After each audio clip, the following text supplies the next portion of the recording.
წიხლებს ნუ გვიჟღავთ, თორემ ისე წიხლს გამოვიქნევთ აქედან, რომ ფეხზე ვერ დადგებით ვერც ერთი. იმიტომ რომ ხელი აიწიეთ, აბა გახარია რამდენჯერ ყავთ ცხოვრებაში ნანახი.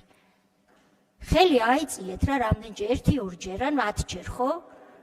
მე მისი კაბინეტის მინისტრი ვიყავი და არ მომაყოლოთ ახლა აქ რაღაცეები რა, როგორ მართავდა ის შინაგან საქმეთა სამინისტროს და მერე როგორი პრემიერი იყო.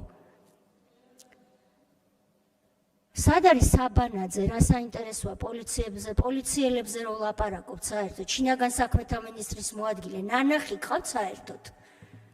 აბა ერთი კითხეთ, რას აპირებდა, როცა მე იუსტიციის მინისტრი ვიყავი და ციხეები მებარა, რას აპირებდა ზონებში, ეგრეთ წოდებულში, პენიტენციურ სამსახურში, რას აპირებდა? ბატონი გახარიას ხელდასმით. კითხეთ. ჩართვები ხო გაქვთ ბერლინში თავშესაფარში მყოფ ლიდერთან.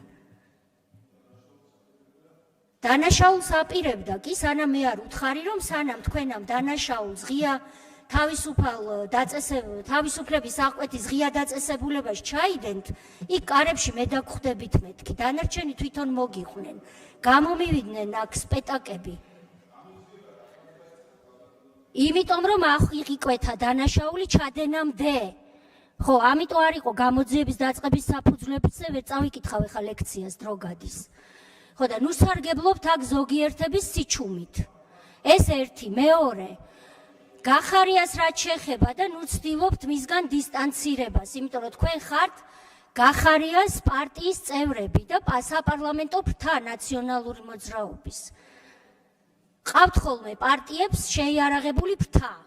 თქვენ ხართ საპარლამენტო ფრთა ნაციონალური მოძრაობის ჩემ და სამწუხაროდ. ჩვენ და სამწუხაროდ, იმიტომ რომ საპარლამენტო ძლიერი ოპოზიცია წყალივით ჭირდება ქართულ ოცნებას. რამდენი კანონპროექტი გამოვიდა, წელიწად ნახევარია, არ გამიცდენია არც ერთის ხდომა, აქ ვზივარ. ჩავხედავ არის ხარვეზი, ხო? ხარვეზებს მე ვხედავს კანონპროექტებში, რომელიც შემოდის. და ვამოწმებ, აბა, რას იზამენ? იტყვიან თუ არა ამ ხარვეზის შესახებ.